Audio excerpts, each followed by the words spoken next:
আপনারা তো অনেকেই শুনেছেন নর্থ সির গল্প। আমি আজকে দাঁড়িয়ে আছি একটি সমুদ্রের সামনে, আর যে সমুদ্রটা কিন্তু নর্থ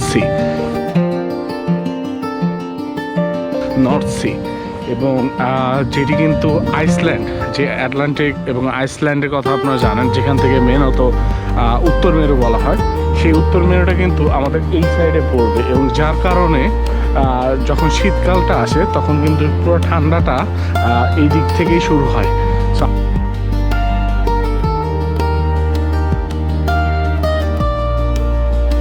আমাদের এই ইউকে থেকে, ইংল্যান্ড থেকে, গ্রিনল্যান্ড থেকে, এগুলা থেকে, প্লাস নরওয়েও আছে, এইসব দেশগুলো কিন্তু উইন্টারের সময় ঠান্ডাটা সবার আগে অনুভব করে। আপনারা যারা আমাদের পুরো ভিডিওটা দেখতে চাচ্ছেন অবশ্যই চোখ রাখবেন আমাদের ইউটিউব চ্যানেলে, কারণ আমরা খুব শীঘ্রই ফুল ভিডিওটি চলে আসবে কিন্তু আমাদের ইউটিউব চ্যানেলে। সো সবাই ফুল ভিডিওটি দেখার জন্য ইউটিউবে সাবস্ক্রাইব করে সাথে থাকবেন।